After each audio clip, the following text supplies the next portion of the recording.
Então, meus irmãos, vamos tomar nossas Bíblias e o assunto que eu vou ministrar é sobre o bom obreiro do Senhor. O bom. Faço questão de frisar a palavra bom. Chega de obreiro mau, obreiro ruim. Chega.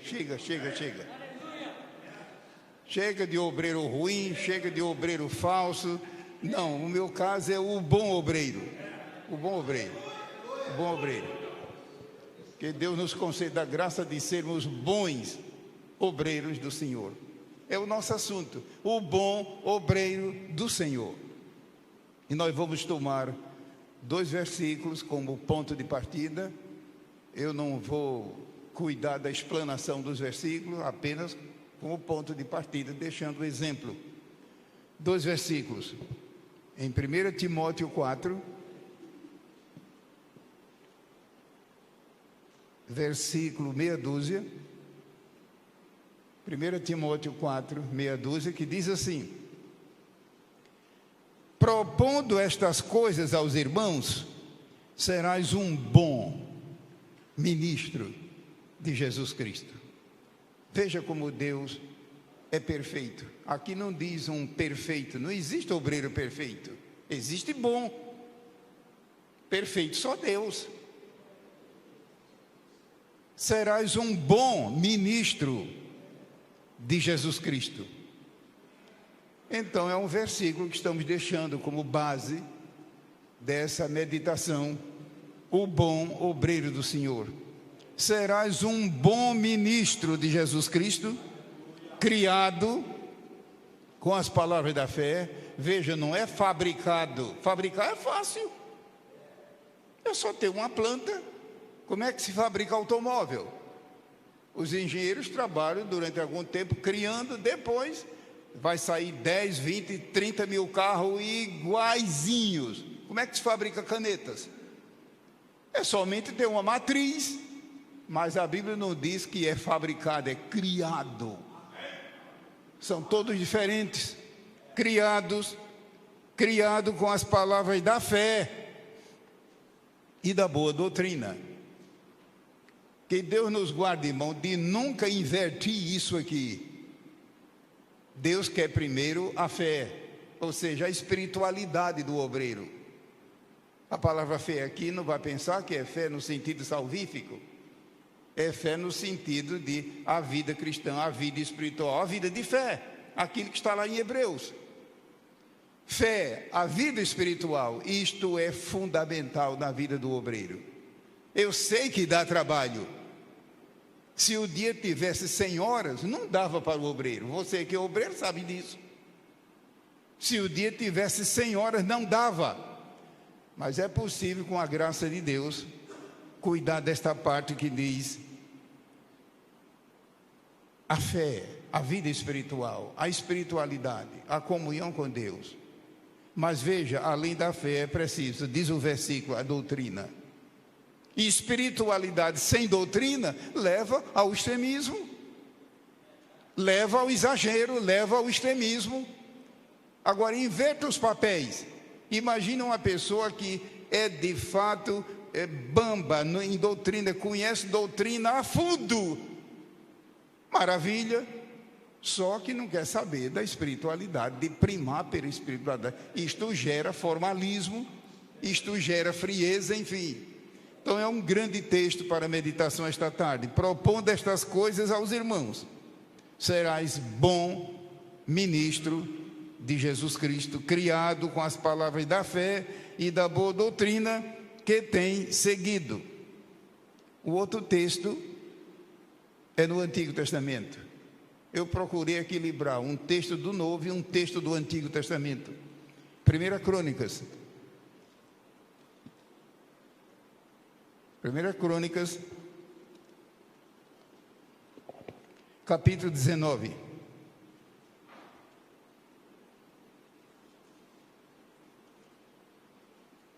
E versículo 10. Glória a Jesus. O versículo 10 diz assim, 1 Crônicas 19, 10. Lembre-se que a repetição que eu estou fazendo não é mau costume, é meditação, estudo bíblico. A pregação devemos evitar isso, né? Mas estudo bíblico, meditação, é normal reiterar a referência. 19:10. Vendo Joabe que a frente da batalha estava contra ele por diante e por detrás, fez escolha dentre os mais escolhidos. Como é que Joabe conseguiu isso? Faça uma ideia. Depois a sós deu um jeito para pensar, como é que ele conseguiu isso aqui? E escolher dentre os escolhidos. Não deve ter sido fácil. Quanto tempo ele levou? Como é que ele fez isso? Que era uma situação dificílima. Ele já estava com a tropa de elite, escolhido. Agora estava escolhido dentre os escolhidos. Como chegaremos a esse ponto como obreiros? Há obreiros que é escolhido dentre os escolhidos. Como é que ele chegou àquele ponto? Como é que o irmão chegou a esse ponto? Eu dormi de noite, sonhei, quando acordei estava assim. Mentira, não existe isso. Como é que o irmão e a irmã chegou a esse ponto? É o seguinte, eu dei 3 espirros, 3 pulos e fiquei assim, conversa. Houve um preço a pagar, houve uma participação humana. E diz aqui, propondo estas coisas aos irmãos, serás bom. Mas lá em Crônica diz que Joabe, o irmão conhece essa situação aqui? A situação aqui foi uma guerra que estava sendo travada. E quando Joabe, que era o comandante do exército, descobriu, estava cercado pela frente e também pela retaguarda. Então foi preciso, dentre os escolhidos, fazer escolha. É claro que eu estou levando a coisa para o lado espiritual. Para o lado espiritual. Então, um texto do Antigo, outro texto do Novo Testamento, outro texto do Antigo. O primeiro pontinho que eu gostaria de abordar sobre o bom obreiro do Senhor. Ou seja, como o obreiro do Senhor pode se tornar um bom obreiro e continuar melhorando, continuar se aprimorando, continuar se aperfeiçoando. Que um obreiro poderá chegar ao ponto de dizer, sabe de uma coisa? Pelo tempo que eu estou trabalhando, pelos anos que eu tenho de vida, enfim, eu acho que eu já dei o máximo e etc, e daqui eu não passo. Meu irmão e minha irmã, se tiver irmãs aqui presentes, você e eu podemos melhorar, podemos avançar, porque nós estamos lidando, quem está ao nosso lado é o Senhor dos Exércitos, aquele que não somente é o nosso Salvador, mas também nos chamou para o santo, o ministério. Então, quais algumas coisas em nossa vida que, com a graça de Deus em primeiro lugar, nós podemos fazer e melhorar? Uma delas é o obreiro ler muito. Ler muito. É claro que não é ler qualquer coisa.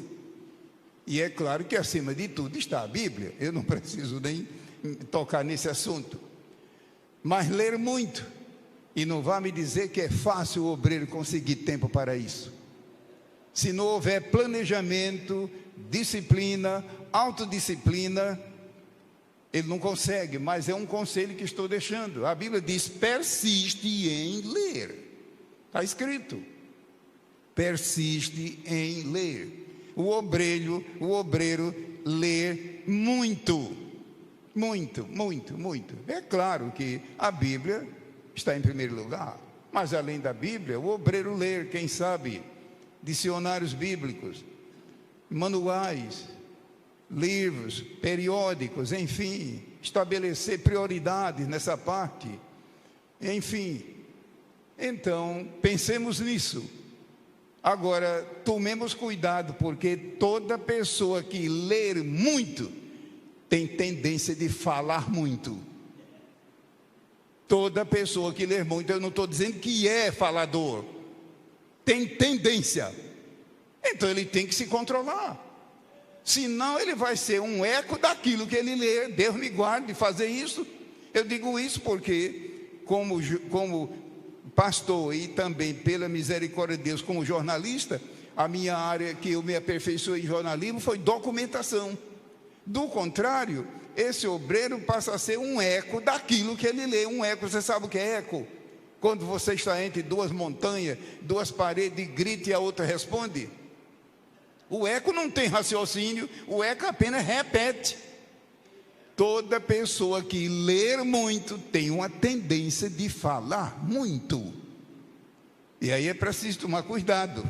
Tomar cuidado. De vez em quando a gente escuta a reclamação. Mas ler muito. Os obreiros se recordam que o apóstolo Paulo era uma sumidade. Deus deu àquele homem, do lado humano, o preparo dele era um preparo fabuloso, como na linguagem de hoje, um rabino de alta envergadura. Deus lhe concedeu muitos dons e muito poder.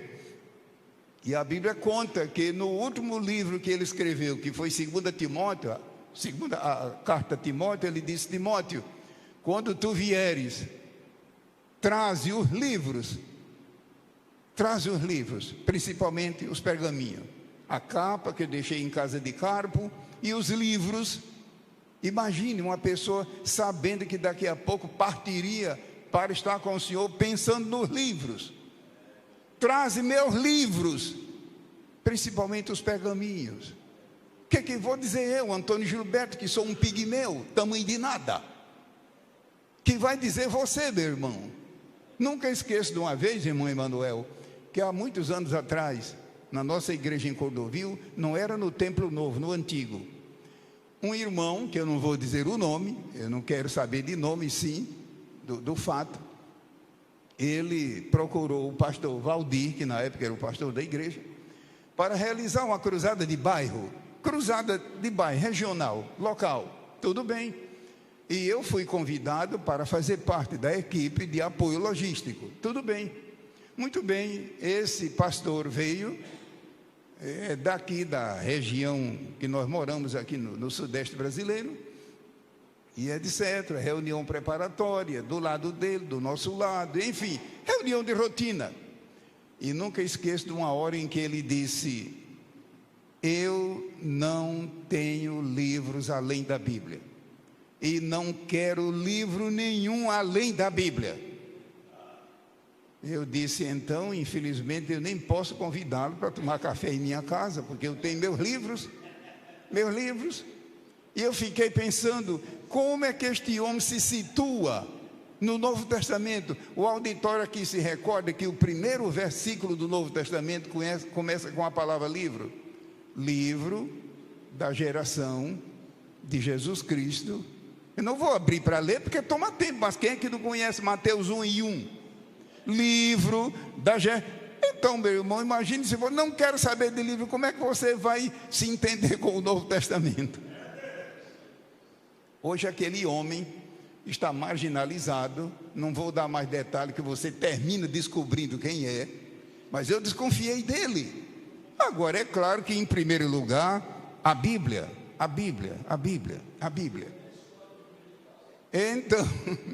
Então, tomemos cuidado.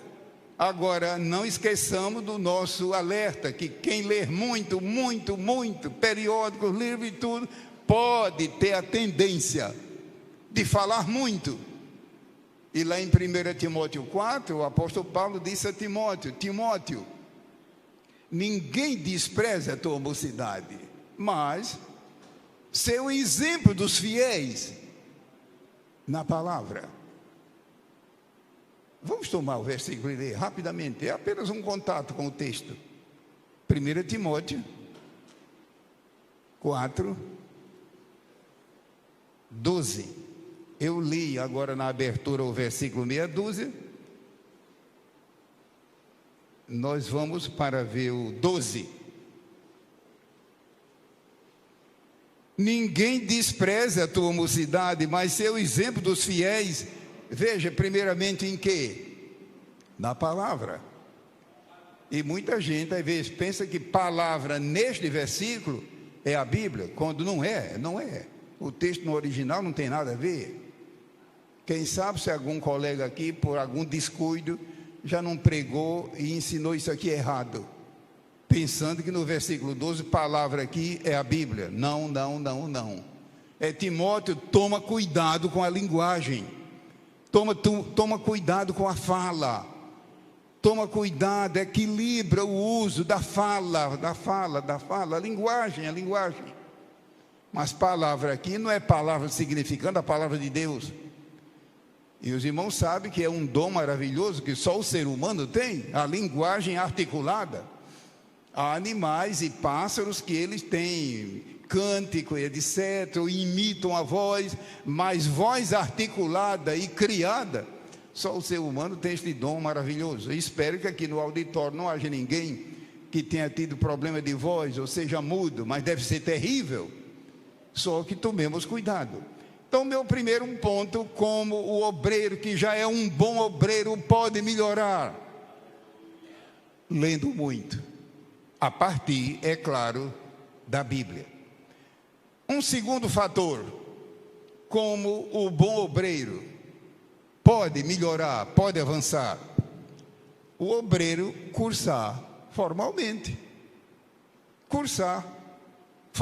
Formalmente quer dizer a base de currículo, a base de educandário. Hoje o estudo está muito adiantado, a ciência não para, de modo que nem eu vou me deter aqui a dar detalhes, mas há anos atrás, 10 ou 15 ou 20 ou 30 anos atrás, as coisas eram muito diferentes. Hoje, a facilidade é incrível para estudar, de maneira formal. Então, o obreiro cursar formalmente.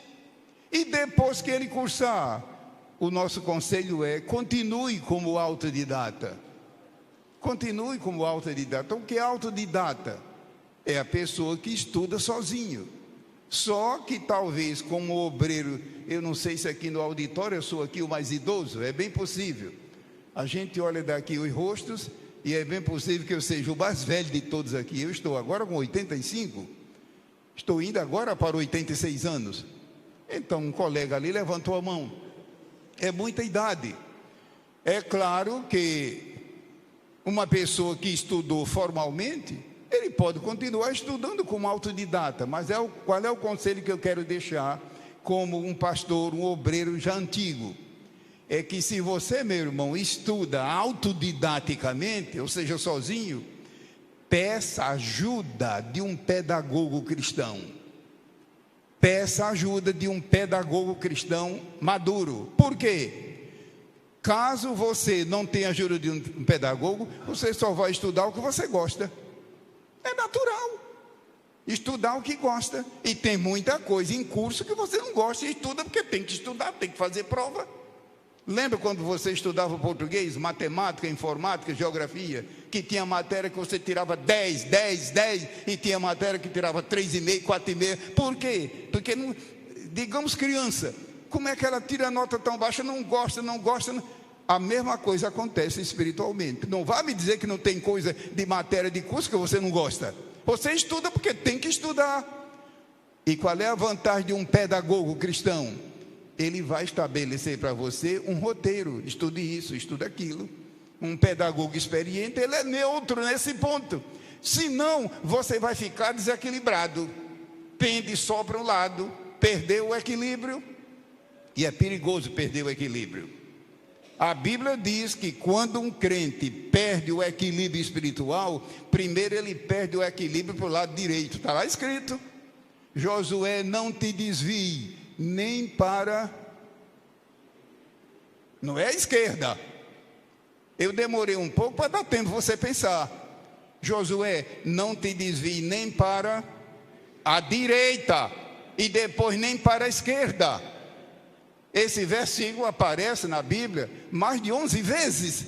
Sempre Deus diz: não te desvie nem para a direita e nem para a esquerda. E muita gente pensa que o maior perigo para um obreiro se desviar é para o lado esquerdo. A Bíblia diz que não. O maior perigo é para o lado certo. Eu estou vendo o interesse dos irmãos, mas nem me peça que eu não vou ter tempo de continuar aqui. Mas a Bíblia avisa: cuidado com o equilíbrio. Então, em segundo lugar, como um obreiro que já é um bom obreiro, Meus queridos irmãos, eu não estou falando de obreiro bom, estou falando de bom obreiro. Vocês sabem que na língua portuguesa, quando eu mudo a posição do adjetivo, ele passa a ser advérbio. Eu não estou falando de obreiro bom, estou falando de bom obreiro, que é um pouco diferente. Então, é ele cursar formalmente, e não cursando, ou mesmo cursando, ser um bom autodidata, estudando sozinho. Só que, para ser um bom autodidata, é bom seguir o conselho de um pedagogo cristão, maduro, de modo que ele indique o roteiro. Agora, é claro, irmãos queridos, que quando eu digo cursar formalmente, não somente matérias teológicas, mas seculares, isso entra também o vernáculo, a nossa língua materna. Eu não sei, irmão Emanuel, eu não sei, pastor Horácio, eu não sei, meus queridos colegas, por que é que as escolas bíblicas de agora, escola que eu digo, escola anual, o irmão sabe que grande parte das Assembleias de Deus no Brasil tem uma escola anual, chamada Escola Bíblica para Obreiro. Geralmente é meia semana, uma semana, 2 semanas. Eu alcancei o tempo quando era 30 dias, mas hoje ninguém faz mais com 30 dias. Por que é que essas escolas não incluem a matéria de português? Francamente, que é a nossa língua materna, o vernáculo, deveriam inserir. Então, se tem algum colega me ouvindo aqui e realiza escola bíblica anual, eu estou acabando de chegar, o pastor Emanuel estava lá, estamos acabando de chegar de São Paulo, do encerramento da escola bíblica, a escola bíblica anual. Eu sugiro que você inclua no calendário da atividade uma escola bíblica. Quem sabe uma semana, 2 semanas. E não esqueça de incluir vernáculo, ou seja, língua materna, o português. Está, é claro, aqui nesse contexto. Porque às vezes, imagine um obreiro usando o microfone como eu estou usando aqui em público, e vamos supor que ele diga: irmãos e irmãs, eu vos saldo. Como é que fica o auditório? Eu vos saldo com a paz do Senhor. Se a pronúncia correta é saúdo, fica ruim, uma pessoa fica toda gelada ali, espremida, sem saber o que fazer. Imagina uma pessoa usando o microfone e dizer: quem não nascer de novo, não é nascer, é nascer. Sim, mas não tem o S, mas o S não soa. É problema do latim. Francisco José do Nascimento, nascimento, mas tem um S, deixa o S para lá, o S é problema do latim. Uma pessoa que conheça a fundo o idioma, vai dizer: bom, se ele nem sequer sabe se expressar na língua dele, ele quer que eu aceite o Jesus dele? Eu costumo dizer, irmãos, que a linguagem correta não salva o pecador, mas salva a reputação do preletor. Vou repetir: a linguagem correta não salva o pecador, mas salva a reputação do pregador, do preletor. São casos que eu estou simplesmente mencionando aqui. Escuta, aquela pessoa veio para perturbar o culto. Perturbar não, perturbar. E veja, quase todo mundo diz perturbar. Aquele carro está perturbando. Se mais dá trabalho, deixa dar. Está na língua portuguesa, perturbando. Aquela irmã acabou de comprar casa própria. Própria não, própria. Em casa, na cozinha, mas já pensou no microfone dizer isso perante o público? Então está dentro desse ponto número 2. Imagine eu dizer assim: escuta, irmão, muito obrigado pelo que o irmão fez para mim. Não tem de quê, não há de quê. É uma expressão idiomática. Não é não tem. Fazem 15 dias que ele chegou. Fazem não, faz 15 dias. Esse verbo é impessoal. Eu estou vendo o interesse dos irmãos, parabéns. Eu pensei que não houvesse interesse seu nesse tipo de coisa que é o vernáculo. Vamos para um terceiro pensamento. Como o bom obreiro pode melhorar. Pode melhorar. O obreiro relacionar-se com pessoas cultas. Dá trabalho. Pessoas cultas que eu estou dizendo, mas pessoas simples. Geralmente toda pessoa culta é muito simples. Quando você vê gente que separa-se de todo mundo e é cheio de 9 horas, pode ver que não é ninguém.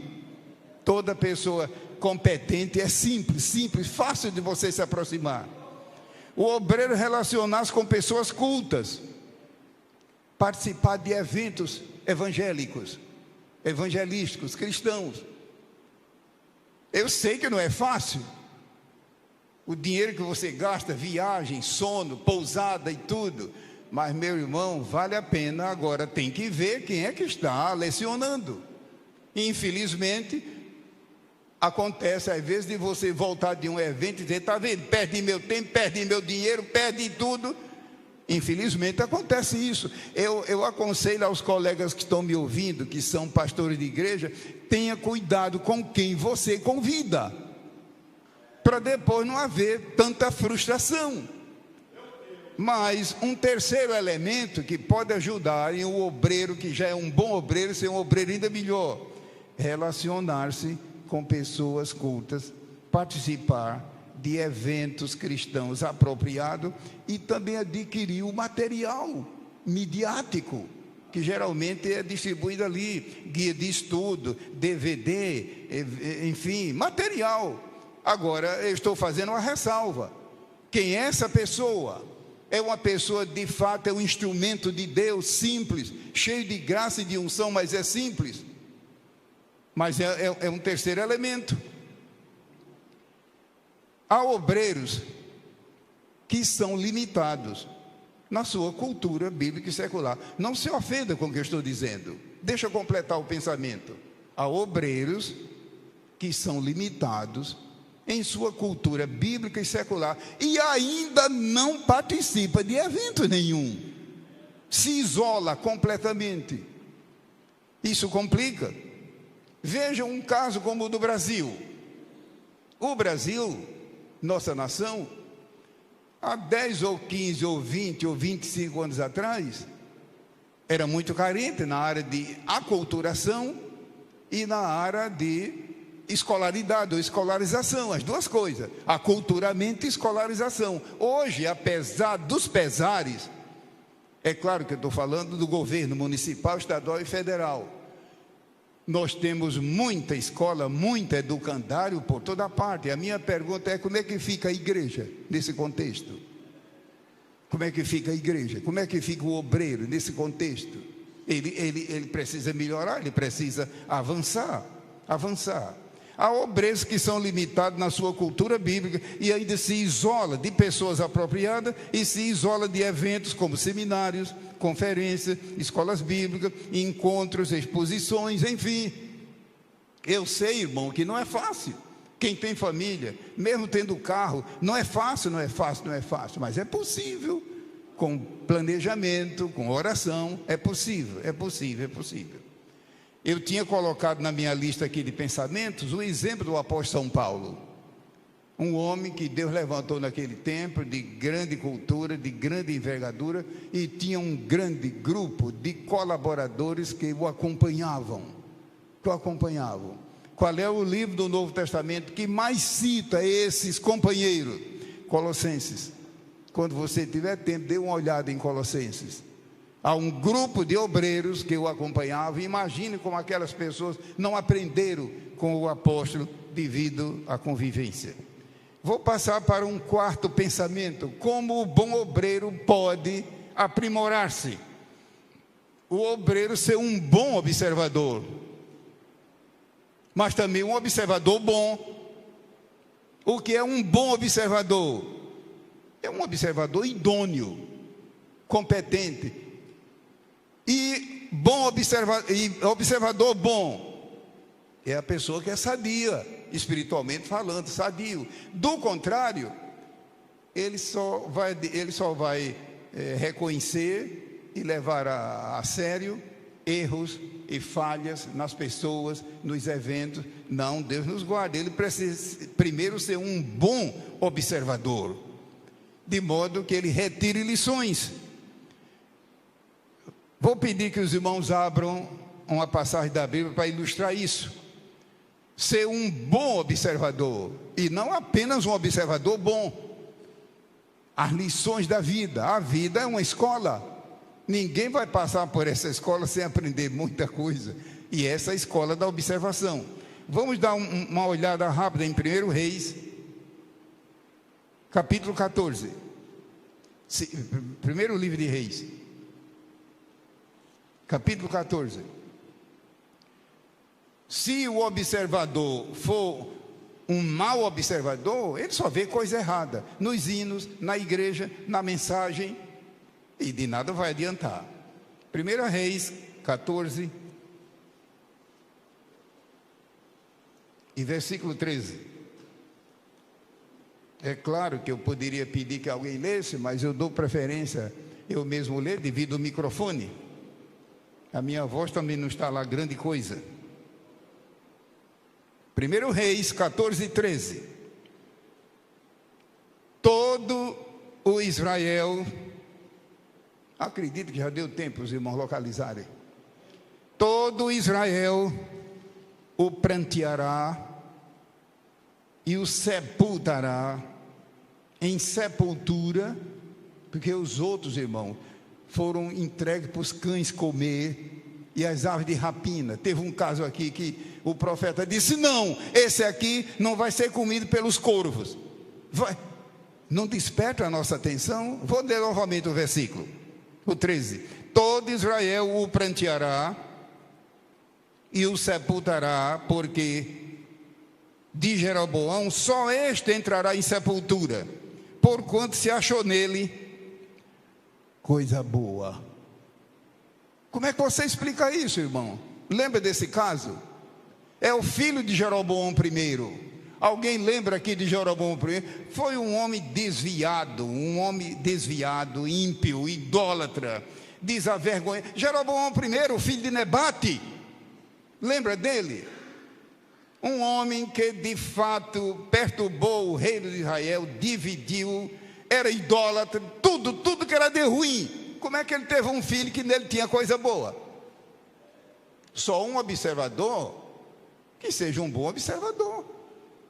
O profeta disse: olha, todos os outros que morrerem vão ser jogados no campo para os corvos, as aves de rapina. O menino dele não, é o único que vai ser sepultado em sepultura, porque nele se achou coisa boa. Então, gente, irmão, que você imagina que não tem nada que preste, pode ter, mas eu não consigo descobrir, porque eu só vejo coisa ruim nos outros. Você entendeu bem o que eu quero dizer? Então temos cuidado na observação, para ser bom observador, e não apenas observador bom. Do contrário, a pessoa só vê hino errado, orquestra errada, toca errado, prega errado, o templo está tudo errado, quando pode haver coisas boas. Como é que você explica esse menino ter coisas boas? Se o pai e a mãe, o pai Jeroboão, o filho de Nebate, meu Deus, foi um homem que praticamente arrasou, inclusive causou a divisão do reino, enfim. Vamos ver um segundo caso. 2 Crônicas. Então, que Deus nos abençoe, que eu e você não deixemos de observar as coisas, mas como bom observador, para ver os pontos positivos. Se tiver ponto negativo, deixa para lá. Mas o ponto positivo, aproveita. Veja 2 Crônicas, capítulo 19. 2 Crônicas, capítulo 19. Enquanto pegamos aqui um gole d'água. 2 Crônicas 19.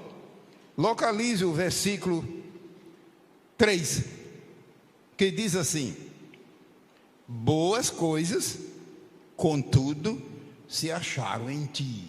Irmão, lembra desse homem quem foi? Um rei chamado Josafá.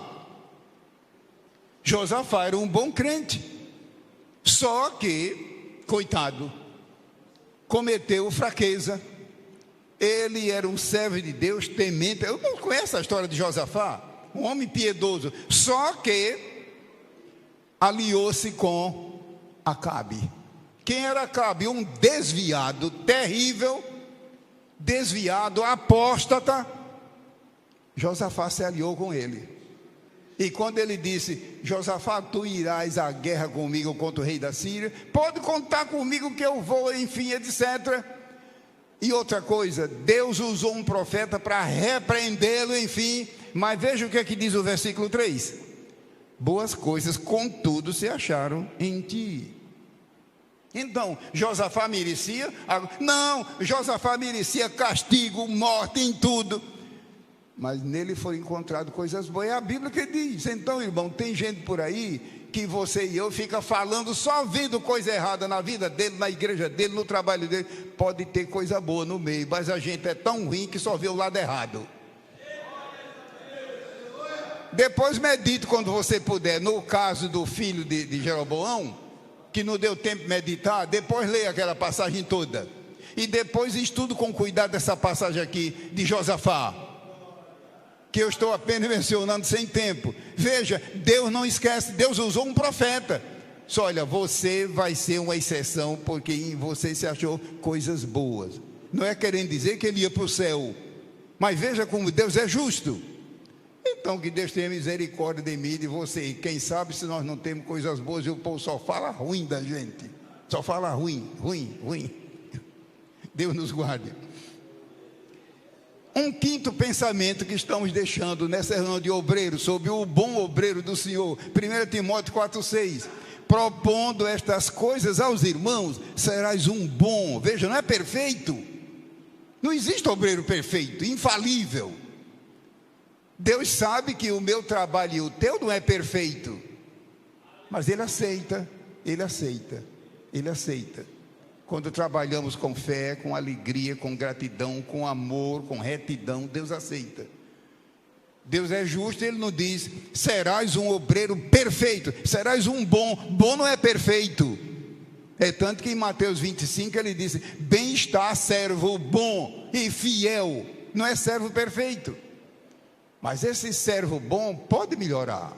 É o que nós estamos abordando. Como é que o obreiro, mesmo um obreiro maduro, pode progredir e avançar e aperfeiçoar-se? Um quinto pensamento: o obreiro deve sempre estudar a Bíblia. Se você está tomando nota, eu aconselho você a sublinhar a palavra sempre. Sempre. Estudar eu não posso admitir uma pessoa que é obreiro, diácono, auxiliar, chefe não sei do que, do coral, enfim, vínculo com o ministério, não posso admitir que ele não estuda a Bíblia sempre, ou seja, continuamente. É claro que acontece um dia ou outro, você tem que viajar, um caso de doença, quem é que não entende isso? Mas fora disso, sempre. E quais são os conselhos que eu estou deixando? Para estudar a Bíblia, sempre, estudar não é ler, sempre, você precisa ter organização, ser organizado. Organizado em que sentido? Tempo. Qual é o tempo que eu reservei para estudar? E se for possível, respeitar aquele tempo. De vez em quando muda. No meu caso, se os irmãos me der licença de eu citar exemplos meus, já houve casos na minha vida que eu estudava a Bíblia à noite. Pegava muitas vezes de 11h30 até meia-noite e meia. Depois a coisa mudou. E eu passei a estudar no outro horário. Hoje já está no outro horário. Isso é normal, depende das circunstâncias. Mas estudar sempre. Horário, local de estudo. Se for um local impróprio. Então, qual é o local onde você estuda a Bíblia? É um local apropriado? É um local onde há silêncio? Já pensou um casal que tem crianças pequenas? E etc. Tudo isso tem que pensar. E outra coisa, e a iluminação no local. Já pensou você estudar a Bíblia e não consegue porque está tudo escuro? Pensemos nisso. organização. Envolve tempo, horário, local de estudo, silêncio, iluminação, mas requer também método. Como é que você vai estudar sem método? Como é que você estuda gramática, matemática, informática, sem método? Não existe. Tem que haver um método. Eu tomo a liberdade de citar para os irmãos que se alguém aqui precisa ter uma ideia de método de estudo da Bíblia, no meu livro Manual de Escola Dominical, eu coloquei pelo menos os 7 principais. São muitos. Lá eu coloquei os 7 principais. Mas, meu irmão, você dizer que estuda a Bíblia sem método, não é possível estudar sem método. O que quer dizer a palavra método? Inclusive essa palavra está no Novo Testamento, não como em português M-E-T-O-D-O. É claro que está no original. É um caminho para chegar a um destino. Se eu vou daqui, por exemplo, para Petrópolis e não conheço a estrada, nem tenho GPS, como é que eu chego lá? Se não tiver uma informação, um mapa, uma coisa, tem que haver um método. Então, organização, método de estudo, mas é preciso muita concentração e oração. Concentração. Eu sei o que significa isso, porque agora, por exemplo, quando meu irmão faleceu, eu tive que correr lá às pressas, mesmo depois, eu passei um mês fora do Brasil, a serviço. O irmão Horácio acabou de mencionar que eu, pela graça de Deus, faço parte do diretório de uma universidade da Assembleia de Deus lá na América. E eu brincando com eles, agora há pouco tempo, eu disse: para que vocês querem um brasileiro aqui? Vocês têm tudo aqui. Vocês têm prédio, vocês têm talentos, vocês têm dinheiro. Para que um brasileiro aqui? Eles disseram: mas você se esquece que no Brasil está a maior Assembleia de Deus no momento no mundo. Eu me calei. Então, regularmente eu tenho que ir lá para me desincumbir da minha tarefa, enfim. Mas, voltando ao assunto, concentração e oração. É preciso também anotações. Eu aconselho anotações organizadas. Como é que vamos ter anotações organizadas se eu não tenho organização? Qual é a organização, irmão Gilberto? Meu irmão, há uma meia dúzia que eu poderia sugerir, como seja ordem alfabética, enfim. Mas quem estuda a Bíblia, você tem que fazer anotações. Eu louvo a Deus porque nesses 60 e poucos anos de estudo da Bíblia, eu comecei a estudar a Bíblia em 53. Muita gente aqui não era nem nascida. Em 50, estudar. E graças a Deus que Deus me deu uma esposa que me ajuda. Se não fosse a ajuda da irmã Yolanda, não conseguiria. Hoje são 15 volumes de 400 páginas, só de notas, de Gênesis e Apocalipse. 15 volumes de 400 páginas. De A a Z, de Gênesis e Apocalipse. Hoje mesmo coloquei mais páginas lá. Eu espero que, se Jesus ainda demorar um pouco, eu consiga publicar aquilo. Mas é matéria digerida, pensada, orada, lágrimas e lágrimas ali. Muitas vezes páginas molhadas de lágrima, de emoção. Mas às vezes também de lutas. E lá está o resultado do trabalho. Eu creio que os irmãos conhecem o livro dos Salmos, onde de vez em quando o salmista fala de lágrimas e lágrimas. Diz que o choro pode durar até uma noite. Glória seja a Deus. Então, estudar sempre a Bíblia. E eu vou tomar uma referência e passar adiante, que o nosso tempo já está chegando. Dê uma olhada rápida no livro de Esdras, capítulo 7. São passagens conhecidas. Esdras. Muita gente pronuncia, já que é reunião de obreiros, muita gente pronuncia Esdras.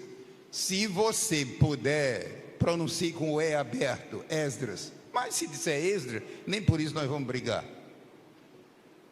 7, versículo 10. Livro de Esdras. O Brasil, sendo um país como é imenso, As pronúncias variam de vez em quando. Há lugares que o som é aberto, no outro lugar o som é fechado. Esdras 7, versículo 10. Que diz assim: porque Esdras tinha preparado. Você ainda vem dizer que eu e você não tem? Não, irmão, não. Para conhecer a Bíblia a fundo, basta ser cheio do Espírito e ficar quieto. Deus despeja tudo lá dentro. E agora, que é esse versículo aí? Esdras tinha preparado seu coração, ele fez a parte dele. Ou seja, se não fizermos a nossa parte, como é que Deus fará a parte dele? Esdras tinha preparado o seu coração, é o lado dele. Alguém se lembra lá de 2 Timóteo 2, onde a Bíblia diz: procura apresentar-te, procura apresentar-te a Deus aprovado, como obreiro que não tem. Então é o lado humano. É claro que no fim das contas, toda a glória é de Deus, toda a glória é dele, porque se não for o seu poder e a sua providência, nada é feito. É tanto que a Bíblia diz: se o Senhor não edificar a casa, em vão trabalham os edificadores. Se o Senhor não guardar a cidade, em vão vigia. O que é que Deus está querendo dizer com isso? Me dê toda a glória, que no fim das contas sou eu que fiz tudo. Agora tem o nosso lado. Tem o nosso lado. Se o Senhor não edificar a casa, em vão trabalham os edificadores. Querem dizer que se o edificador tem sucesso, é porque Deus dá vida, dá unção, dá inspiração, dá saúde, dá tudo, enfim. Glória seja o seu nome. Esdras 7:10. Esdras tinha preparado. Você ainda vem me dizer que foi Deus que preparou? Foi Esdras? Agora é claro, com a graça de Deus. Tinha preparado o seu coração para buscar a lei do Senhor, para cumprir, para ensinar. Como é que eu me meto a ensinar sem primeiro cumprir essas duas fases? Vou voltar ao versículo 10, que diz: primeiro buscar, segundo cumprir, e terceiro ensinar em Israel. Ensinar em Israel. Um sexto pensamento que estamos deixando como o bom obreiro, como está em 1 Timóteo 4:6. Serás um bom obreiro, um bom ministro de Jesus Cristo. Um sexto pensamento: o obreiro deve sempre dar toda a glória a Deus. E às vezes nós esquecemos por alguma razão. Dá sempre, buscar a glória de Deus e dar sempre toda a glória a Deus. Não é dar glória a Deus, glória a Deus, glória a Deus. Não, isso aí é glorificar a Deus. Eu digo dar a glória, atribuir tudo a Deus, porque de fato vem tudo dele, vem tudo dele. E há referências que gostaria de ler, mas estou deixando passar. Um sétimo pensamento: como o bom obreiro pode aprimorar-se, melhorar. O obreiro deve ser sempre humilde de espírito. Humilde de espírito. Humilde de espírito. Por quê? O humilde de espírito aprende mais. Fui lá na escola bíblica, fiz um curso, não consigo entrar nada na minha memória. Pode ser que a pessoa é orgulhosa. O orgulho impede. O humilde aprende mais. O humilde aprende mais rápido. Como é que você aprendeu aquele negócio tão depressa? Você pode ser que seja uma pessoa humilde de espírito. O conhecimento entra com uma facilidade incrível. O obreiro humilde, ele aprende mais rápido e aprende correto. O orgulho faz a pessoa aprender errado. Como é que você aprendeu assim? Eu fui verificar, você está certo. Eu aprendi. Pode ser o orgulho. O orgulho faz a pessoa entender errado e aprender errado. Deus nos guarde. É terrível o orgulho. A humildade é diferente. Outra coisa, uma pessoa humilde que eu digo, humilde de espírito, o conhecimento entra para ficar a vida toda, não sai mais. Mas isso aqui eu aprendi faz 30 anos continua. Pode ser que você seja humilde. Eu estava há poucos tempos em Belo Horizonte, lecionando na escola bíblica. Eu vim colaborando ali há bastante tempo em Belo Horizonte. E um colega do outro lado da rua me fez sinal para esperar por ele. Eu aguardei. E ele disse: irmão, eu queria apenas Eu sei que o irmão vai entrar agora, mas eu não aguento, eu teria que falar isso. E pedi para o irmão me aguardar aqui, porque aquele assunto que o irmão ministrou da vez passada entrou e não saiu mais. Cada vez está mais vivo, mais vivo, mais vivo. E eu fiquei admirado, porque aquele obreiro é um homem talvez de uns 80 e tantos anos de idade. Eu fiquei pensando comigo, deve ser um obreiro humilde, porque o ensino, quando entra no humilde, não sai mais. Não sai mais. Um oitavo pensamento que estamos deixando: como é que o bom obreiro, serás um bom ministro de Jesus Cristo, pode melhorar? O obreiro orar mais e orar muito mais. Eu sei, meus irmãos, que não é fácil eu, Antônio de Gilberto, dizer, eu tenho que confessar meus pecados. Não é fácil eu dizer isso, mas eu pergunto, quem vai aqui? Eu vou chamar aqui irmão Horácio, irmão Manuel, para num segundo ocupar o meu lugar? Eu mesmo tenho que falar. Em que sentido? Porque alguém poderá pensar aqui que eu sou um gigante na oração, e Deus sabe que não é bem assim.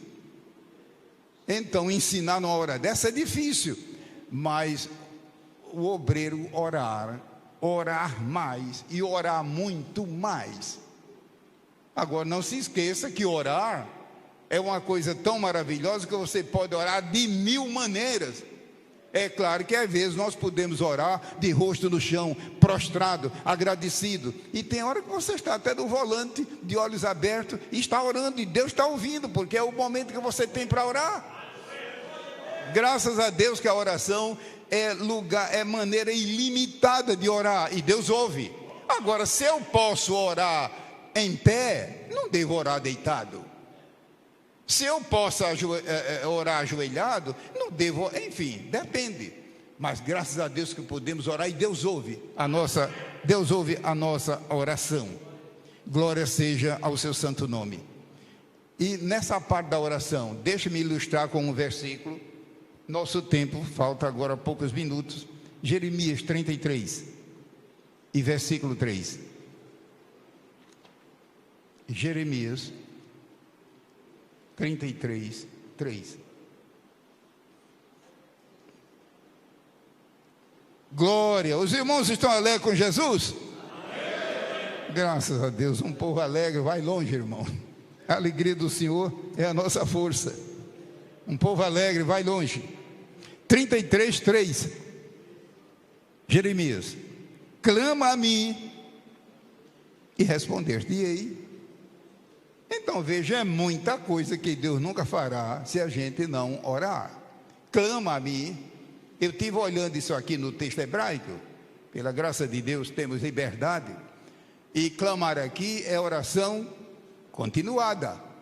Não é apenas clamar uma vez, mas clamor constante.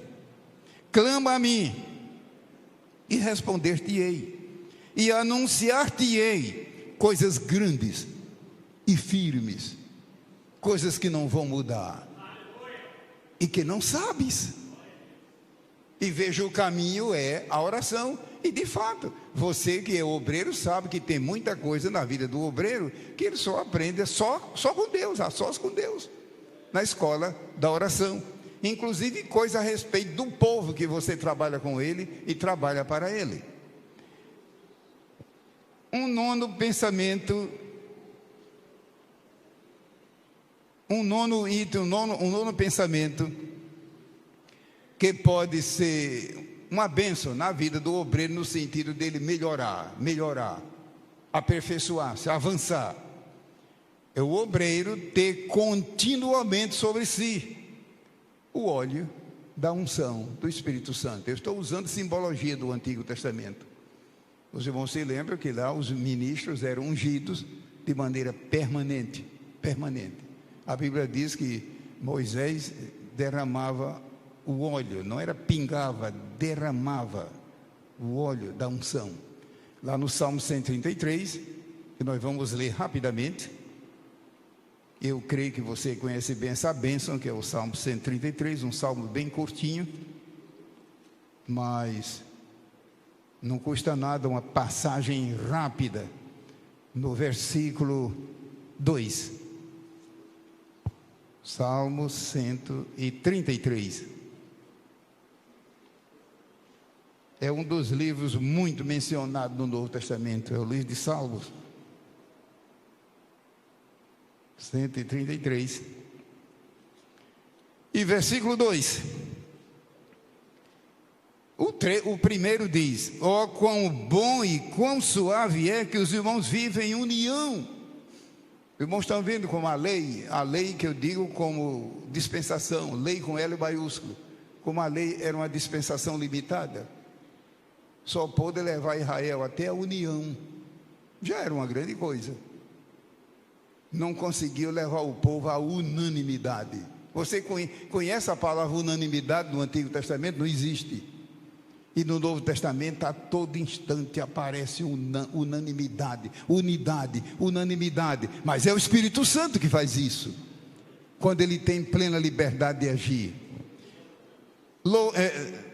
Ó, quão bom e quão suave é que os irmãos vivam em união. É como o óleo precioso sobre a cabeça. Veja, o Espírito Santo quer, em primeiro lugar, agir em nossa mente, nossa mentalidade, nosso pensamento, nossa inteligência, as funções da inteligência, da mentalidade, inclusive o próprio cérebro, que assim seja na minha vida e na sua, sobre a cabeça. É claro que espiritualmente é a nossa mentalidade, a nossa capacidade mental, que desce sobre a barba. Por que é que barba é repetido? Uma vez eu estava conversando isso com um rapaz da escola dominical lá de Corovillo. Um dos rapazes de Corovillo me procurou e disse: irmão Gilberto, eu acho que isso aqui é poesia. Eu digo: não, na Bíblia não existe nada por acaso, tudo foi planejado por Deus. É ela mesma que diz, toda ela é de inspiração divina, toda. Por que é que aqui barba é repetido? Vou repetir a leitura, versículo 2. É como o óleo precioso sobre a cabeça. Veja, não diz cabeça, que desce sobre a barba. Por que repetido? E depois diz, e que desce a orla de suas vestes. O óleo da unção divina, ou seja, o poder do Espírito Santo primeiro na mente. Meu irmão, se não for isso, desculpe a minha linguagem franca, você e eu fica louco. O ministério não é coisa fácil. Eu sei, porque se não fosse a ação do Espírito Santo na minha mente, eu tenho para mim que eu estava sepultado há muito tempo, não aguentaria. Mas Deus renova, restaura, recria, faz tudo novo. Mas quando chega em barba, diz barba. Por que 2 vezes? É melhor deixar essa pergunta para os irmãos pensarem e depois darem uma resposta. Mas não venha dizer que isso aqui é lei do acaso. Porque é que entre os hebreus, qual era o sentido da palavra barba? Porque para nós ocidentais não tem nada a ver. Nós somos brasileiros, moramos no Ocidente, mas no mundo hebreu, qual era o significado da barba entre os hebreus? Não eram os vizinhos. O versículo diz que dessa orla das suas vestes. Lembre-se que vestes aqui eram as vestes sacerdotais. Lembra que o sacerdote, quando ele entrava no santuário, ele vestia-se com vestes apropriadas, que representa o exercício prático do ministério. O exercício prático. E um 10º pensamento, que o nosso horário,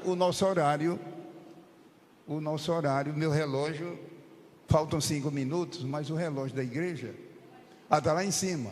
Está certinho, faltam 5 minutos. Então, um 10º pensamento que eu estou deixando: como o bom ministro, o bom obreiro pode aprimorar-se? Pedindo ajuda, solicitando ajuda. Ou seja, quando um diácono, um presbítero, um pastor, quando ele tem problemas, digamos na família, com a esposa, ou esposa com ele, ou com os filhos, com quem ele vai se aconselhar? Quando um membro da igreja tem dificuldade, não é difícil, é só ele procurar o pastor dele. Mas quando um pastor tem dificuldade, com que ele vai se aconselhar? A igreja, a convenção, tem que ter pessoas capacitadas para ajudar nesse sentido, capacitadas para ajudar, não para fofocar.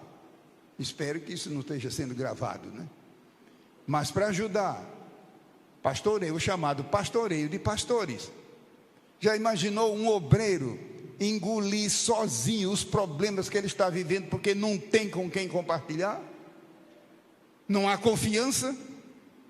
Com quem o obreiro vai aconselhar-se quando ele tiver dificuldades e problemas e crise? Você ainda vem me dizer que um obreiro não entra em crise? Jesus teve crise. Lembra quando ele disse: Pai, se é possível, afasta de mim este cálice. Se eu beber, contudo, seja feita a tua vontade. E ele enfrentou a crise e venceu e superou. Jesus, como homem, teve crise. Então, a minha pergunta número 10 é: com quem o obreiro vai se aconselhar quando ele enfrenta dificuldades na família, doenças, enfermidades? Disciplina, quando ele tem que disciplinar colegas no próprio campo dele, disciplinar. Quando ele muda de igreja, muda de campo, quando ele é caluniado, difamado, acusado de maneira injusta, como ele vai se aconselhar? Irmão, lembra que Jesus escolheu 12 e um deles se tornou traidor. E você pensa que você é diferente de Jesus? Não, nunca tive. É só aguardar mais um dia que ele vai aparecer na estrada. É só aparecer mais um dia. Agora, o que vamos fazer se isso acontecer? Fazer como Jesus fez. Jesus deixou Judas de lado, deixou Herodes de lado, e foi direto ao Calvário. Ninguém impediu. E lá ele realizou. Então, que Deus nos acuda nesse particular. Deixemos isso de lado e vamos até o fim da carreira, como está escrito, né? E como o obreiro vai se aconselhar quando houver divisão no campo? E quando houver traição e complô? Por que, irmão Gilberto? Tudo está acontecendo hoje e muito por aí afora. Mas sempre aconteceu, sim, mas acontecia de maneira uma aqui, hoje está sendo quase que geral. É a aproximação da volta de Cristo. E quando acontece maus obreiros no campo, a igreja aqui se lembra de Davi quando assumiu o trono, enfim. Irmão, se lembra que além da revolta do filho dele, de repente apareceu um homem chamado Ziba, com 2 jumentos, carregado de coisa boa, cachos de uva e não sei o que, e aquilo outro, muita coisa. E Davi, coitado, descalço, envergonhado, na descida do Monte das Oliveiras, ele não ia lutar contra o filho. Disse: Ziba. Os irmãos lembram quem era Ziba? Ziba era um servo de Saul. Ziba, para que é que tudo isso? É para o rei, meu senhor. Davi desconfiou, porque ele era servo de Saul. O Ziba não apenas era servo, era parente. Ziba, para que tudo isso? Caixa de passas e azeite, cobertores para o rei. Davi desconfiou. Quando você lê a história, nota que o Ziba era traidor. É o tipo do obreiro que é aberto. Não, eu sou do contra. Mas você lembra que logo ali na frente apareceu um homem chamado Simei. E o irmão lembra que o Simei estava com as mãos cheias de pedra, jogando em cima do rei Davi, jogando no jumento que o ia transportando, jogando poeira, inclusive gravete, jogando e dizendo: bem feito, hoje você começou a pagar a sua conta, seu sanguinário. É tanto que Isael, um dos guerreiros de Davi, disse: Davi, basta piscar o olho para mim, eu tiro a cabeça dele. Davi disse: não, deixa. Esse é tipo do obreiro, é tipo do opositor declarado, que é do contra. Quando um obreiro enfrenta uma situação dessa, com quem ele vai se aconselhar? Então é um ponto que parece negativo. A igreja, a convenção, precisa ter homens de Deus, instrumentos de Deus, usado para isso, para aconselhar. Quem tiver interessado depois, convém ler Lucas, Atos 15, o capítulo todo, onde tem um pouco disso aqui. Concluindo, meus irmãos, eu queria concluir com 2 versículos também. Eu comecei com 2. Comecei com 1 Timóteo 4,6, aonde a Bíblia diz: propondo estas coisas aos irmãos, serás um bom. Deus não diz perfeito, Deus diz bom, ministro de Jesus Cristo. Eu li também Crônicas, aonde diz que foi encontrado coisas boas naquele caso. Mas queria ler Lucas 10, versículos 1 e 2 para concluir. Lucas 10,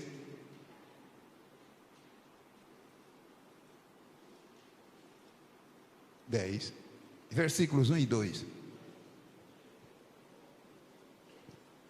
Glória a Jesus. Irmão Horácio, a reunião de obreiros aqui é mensal ou é trimestral? Mensal. A nossa reunião em Cordovil também é mensal. É mensal, porque tem igreja que fazem trimestral, né? 10 versículos 1 e 2 de Lucas. Depois disto, designou o Senhor ainda outros 70 e mandou-os adiante da sua face, de 2 em 2, a todas as cidades e lugares aonde ele havia de ir. 2. E dizia-lhes: grande em verdade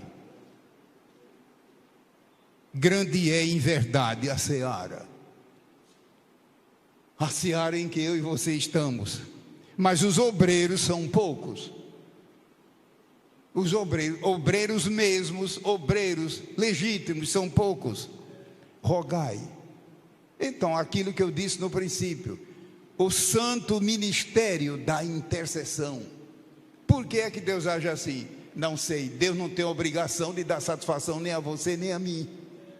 Mas é muita coisa que Deus nunca fará se a igreja não interceder, se o crente não interceder, se nós não jejuarmos. Olha aqui uma evidência: rogai ao Senhor da seara que envie.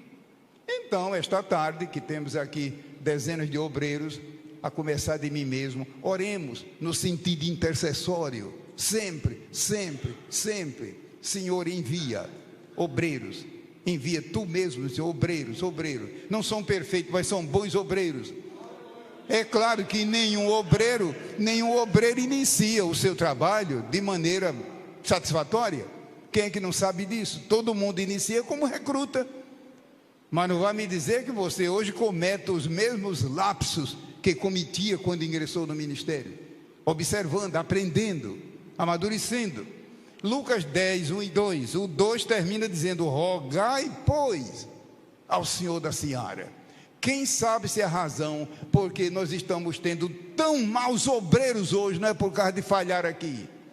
Oremos mais, intercedendo. Mas a causa não é minha, é nossa. Ela é do Senhor, mas é nossa. A segunda referência que queria deixar é Romanos capítulo 11 e versículo 13. Romanos. Então, o nosso pedido, a começar por mim, intercedamos mais diante de Deus para Ele enviar obreiros. E é claro que quando Deus toma a frente, são obreiros, não são perfeitos, mas são bons obreiros. Romanos 11, versículo 13. Porque convosco falo, gentios, que enquanto for apóstolo dos gentios, glorificarei o meu ministério. O apóstolo Paulo dizendo: enquanto eu for apóstolo dos gentios, eu elevarei meu ministério, eu melhorarei. A palavra glorificar, uma das palavras mais difíceis da Bíblia é a palavra glória, porque depende do contexto. Nesse contexto aqui, quando diz glorificarei, em que sentido? Elevarei, melhorarei, aprimorarei, farei tudo para um ministério excelente. Eu exaltarei, eu glorificarei o meu ministério. Então, irmãos queridos, eu peço licença para encerrar aqui, devolver o microfone para o pastor Horácio. E também peço licença aos irmãos de retirar-me em seguida, porque preciso retornar para casa, devido às atividades daqui a pouco, lá na igreja, que temos algum compromisso. Senão ficaria com os irmãos até o encerramento. Mas a razão é que dia de domingo, como os irmãos sabem, é um dia cheio para todos os obreiros, e eu peço licença para retirar-me imediatamente. Mas peço que o pastor Horácio ou o pastor Emanuel reassuma o microfone aqui. Que a graça de Deus seja multiplicada sobre cada um de nós, nossas famílias, nossas igrejas e também o povo a quem nós servimos pela graça de Deus. Amém. Glória a Jesus.